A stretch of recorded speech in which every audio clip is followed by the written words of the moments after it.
ইনি হলেন একজন ডান্সার, মানে নিজেকে ডান্সার বলেই দাবি করেন। এনার কাজ হলো প্যান্টের চেন খুলে যেখানে সেখানে লাফালাফি করা ব্যাঙের মতো। যাই হোক, ওনাকে ব্যাঙের সঙ্গে তুলনা করেছি বলেও ব্যাঙটাকে হয়তো অপমান করা হবে। যাই হোক, ওনার নাচ নিয়ে কোনোদিন কোনো মন্তব্য করিনি, আজকে করতে বাধ্য হলাম।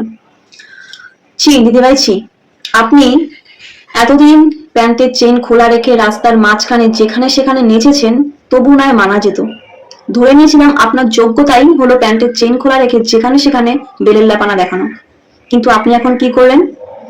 যে পোশাকটি আমাদের ভারতীয়দের কাছে সম্মান, শ্রদ্ধা, ভালোবাসার প্রতীক, সেই পোশাকটিকেও আপনি ছাড়লেন না সামান্য কিছু টাকা, সামান্য কিছু ভিউজের জন্য।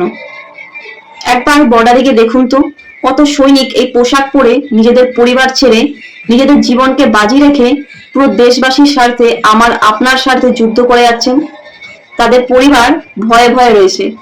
এই বুঝি তাদের সন্তান, তাদের স্বামী, তাদের বাবার কোন একটা খারাপ সংবাদ আসবে। যেখানে আমি আপনি ভালো মন্দ খেয়ে রাতে নিশ্চিন্তে ঘুমাচ্ছি, সেখানে তারা না খেয়ে দিয়ে নিজেদের জীবনকে বাজি রেখে, না ঘুমিয়ে আমাদের জন্য লড়াই করে যাচ্ছে, আমাদেরকে বাঁচানোর জন্য। আপনি তাদের পোশাকটিকেও ছাড়লেন না, এভাবে রাস্তায় টেনে আনলেন।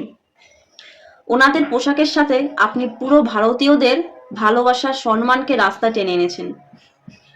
আপনার যদি এতই ভাইরাল হওয়ার শখ জাগে, তো যান না বর্ডারে গিয়ে যুদ্ধ করুন। আপনার মতো অসভ্য নোংরা মেয়ে ছেলেকে কে অধিকার দিয়েছে এই পোশাকটা পরে নাচ গান করার?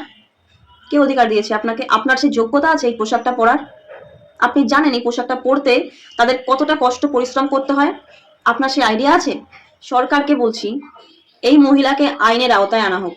আর বাকি বন্ধুদেরকে বলছি, যারা এনার ভিডিও দেখে সুন্দর সুন্দর মন্তব্য করো, তোমাদের বলছি, পারলে যদি প্রকৃত তুমি ভারতীয় হয়ে থাকো, তো এই মহিলার পেজে গিয়ে একটা রিপোর্ট করো। আমি কিন্তু অলরেডি করে দিয়েছি, তোমরাও পারলে করো যদি প্রকৃত ভারতীয় হয়ে থাকো।